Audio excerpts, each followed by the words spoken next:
അഭിമന്യു വധക്കേസിൽ Ernakulam principal sessions കോടതി ഇന്ന് പരിഗണിക്കുകയാണ്. മുഴുവൻ പ്രതികളോടും ഇന്ന് ഹാജരാകാൻ കോടതി നിർദ്ദേശം നൽകിയിട്ടുണ്ട്. വിചാരണ 4 മാസത്തിനകം പൂർത്തിയാക്കണമെന്നാണ് ഹൈക്കോടതിയുടെ നിർദ്ദേശം. അമൽ തന്നെയാണ് നമുക്ക് വാർത്തയുടെ വിവരങ്ങൾ നൽകുക. നോക്കാം, ഇന്ന് കോടതിയിൽ ഈ പ്രതികൾ ഹാജരാവേണ്ടതുണ്ട്. കാരണം ഇത്രയും നാളെ ഈ വിചാരണ നടന്ന അല്ലെങ്കിൽ ഈ കേസുമായി ബന്ധപ്പെട്ട കാര്യങ്ങൾ നടന്നിട്ട് ഒരൊറ്റ തവണ മാത്രമാണ് ഈ പ്രതികൾ കോടതിയിൽ ഹാജരായിരിക്കുന്നത്. അതാണ് പ്രേക്ഷകരെ ഇതിലൊരു പ്രധാനപ്പെട്ട കാര്യമെന്ന് പറയുന്നത്. കഴിഞ്ഞ തവണ കേസ് പരിഗണിച്ചപ്പോൾ ഈ പ്രതികൾ പറഞ്ഞൊരു കാര്യമുണ്ട്, കോടതിക്ക് പുറത്ത് മാധ്യമപ്രവർത്തകർ കൂടി നിൽക്കുകയാണ്, അങ്ങനെ ഒരു സാഹചര്യത്തിൽ വരാൻ ബുദ്ധിമുട്ടുണ്ട് എന്നൊക്കെയാണ് കോടതിയിൽ പറഞ്ഞ ന്യായമെന്ന് പറയുന്നത്. ഏതായാലും കോടതി അതൊന്നും അംഗീകരിച്ചില്ല. എത്രയും വേഗം, അതായത് ഇന്ന് തന്നെ കർശനമായും ഹാജരാക്കണമെന്ന് പറഞ്ഞിട്ടുണ്ട്. കാരണം ഹൈക്കോടതി അന്തിമ നിർദ്ദേശം കൊടുത്തിരിക്കുകയാണ്. 4 മാസത്തിനകം വിചാരണ പൂർത്തിയാക്കണമെന്ന നിർദ്ദേശമാണ് നൽകിയിരിക്കുന്നത്. അമലുണ്ട് നമ്മളോടൊപ്പം. അമൽ, ഏതായാലും കോടതിയുടെ കർശന നിർദ്ദേശമുണ്ട്. അതുകൊണ്ട് തന്നെ ഇന്ന് ഈ പ്രതികൾ ഹാജരാകുമെന്ന് നമുക്ക് പ്രതീക്ഷിക്കാം.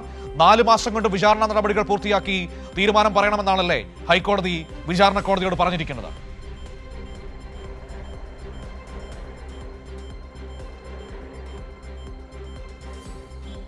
മനു, തീർച്ചയായും അങ്ങനെ തന്നെയാണ്. ഈ അഭിമന്യു കേസിലെ 16 പ്രതികളോടും ഇന്ന് കോടതിയിൽ ഹാജരാകണം എന്ന നിർദ്ദേശമാണ്, അല്ലെങ്കിൽ കർശന നിർദ്ദേശമാണ് കോടതി മുന്നോട്ട് വെച്ചിരിക്കുന്നത്. എറണാകുളം പ്രിൻസിപ്പൽ സെഷൻസ് കോടതിയാണ് ഈ നിർദ്ദേശം മുന്നോട്ട് വയ്ക്കുകയും ചെയ്തത്. എന്നാൽ കഴിഞ്ഞ തവണ തന്നെ ഈ കേസ് പരിഗണിച്ച സാഹചര്യങ്ങളിൽ ഒരു തവണ മാത്രമാണ് ഈ പ്രതികൾ ഹാജരായിട്ടുള്ളത്. മറ്റ് പല ഘട്ടങ്ങളിലായും ഇവർ ഹാജരായിരുന്നില്ല. അതിനെ പ്രോസിക്യൂഷൻ എതിർത്തിരുന്നു. ഒപ്പം തന്നെ ഇതിനെതിരെ വലിയ വിമർശനവുമായി അഭിമന്യുവിൻ്റെ കുടുംബമടക്കം രംഗത്ത് വന്ന ഒരു സാഹചര്യവുമുണ്ട്.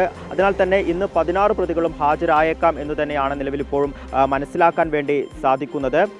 അതേസമയം തന്നെ ഇത്തരത്തിൽ ഈ പ്രതിഭാഗം നിലവിൽ മുന്നോട്ട് വെച്ച ഒരു കാര്യം, ഈ പ്രതികൾ ഹാജരാകുന്ന സാഹചര്യത്തിൽ, അതായത് വാർത്താ മാധ്യമങ്ങൾ ഒക്കെ തന്നെയും ഈ കോടതിയുടെ പുറത്തുണ്ടാവും, അവർ ദൃശ്യങ്ങൾ പകർത്തുവാനുള്ള സാധ്യതയുണ്ട്, അല്ലെങ്കിൽ ദൃശ്യങ്ങൾ പകർത്തും, അത് ഈ പ്രതികളുടെ സ്വകാര്യതയെ ലംഘിക്കുന്ന ഒരു സാഹചര്യമാണ് എന്ന കാര്യങ്ങളാണ് ഈ പ്രതിഭാഗം നിലവിൽ സൂചിപ്പിച്ചിരിക്കുന്നത്. അതിനാലാണ് ഇവർ ഹാജരാകാത്തത് എന്നൊരു കാര്യമാണ് ഇവർ പറയുകയും ചെയ്തിട്ടുള്ളത്. എന്നാൽ കോടതി ഇതിനെ എതിർത്ത ഒരു സാഹചര്യമാണ്. അതിനാൽ തന്നെ ഇനിയൊരു അവധി അപേക്ഷ ഉണ്ടാകില്ല, അല്ലെങ്കിൽ പരിഗണിക്കില്ല എന്നാണ് നിലവിൽ മനസ്സിലാക്കാൻ വേണ്ടി സാധിക്കുന്നത്. അതോടൊപ്പം തന്നെ ഈ 16 പ്രതികൾക്കുമെതിരെ പുതുതായി ഒരു കുറ്റം കൂടി ചുമത്തുകയും ചെയ്തിട്ടുണ്ട്. മനഃപൂർവ്വം ഉപദ്രവിക്കുക, അതായത് പരിക്കേൽക്കുക എന്ന ഉദ്ദേശത്തോടു കൂടി ഈ പ്രതികൾ അഭിമന്യുവിനെ മനഃപൂർവ്വം ഉപദ്രവിച്ചു എന്ന പുതിയൊരു ചാർജ് കൂടിയാണ് ഈ പ്രതികൾക്കെതിരെ ചുമത്തിയിരിക്കുന്നത്. ശാസ്ത്രീയമായ തെളിവുകളടക്കം പരിശോധിക്കുമ്പോൾ ഇത് കൂടുതൽ ഈ നടപടിക്രമങ്ങളുമായി മുന്നോട്ട് പോകുമ്പോൾ അത് ഈ ഒരു കേസിന് കൂടുതൽ ബലം നൽകുമെന്നാണ് മനസ്സിലാക്കുന്നത്. അതിൻ്റെ ഭാഗമായാണ് ഇത്തരത്തിൽ മനഃപൂർവ്വം ഉപദ്രവിച്ചു എന്ന ഒരു ചാർജ് കൂടി നിലവിൽ പരിഗണിച്ചിരിക്കുന്നത്. എന്ത് തന്നെയായാലും എത്രയും പെട്ടെന്ന് തന്നെ 4 മാസത്തിനുള്ളിൽ തന്നെ ഈ ഒരു വിചാരണ നടപടികൾ പൂർത്തിയാക്കണമെന്ന നിർദ്ദേശം കൂടി നിലവിൽ നൽകിയിട്ടുണ്ട്. ഈ ഒരു സാഹചര്യത്തിൽ നടപടിക്രമങ്ങൾ വളരെ പെട്ടെന്ന് പൂർത്തിയാകും. അതിൻ്റെ ഭാഗമായി ഇന്ന് 16 പ്രതികളും കോടതിയിൽ ഹാജരാകുമെന്നാണ് മനസ്സിലാക്കുന്നത്. അത്തരത്തിൽ കർശനമായ നിർദ്ദേശം തന്നെയാണ് കോടതി നിലവിൽ മുന്നോട്ട് വയ്ക്കുകയും ചെയ്തത്. Okay, thank you Amal.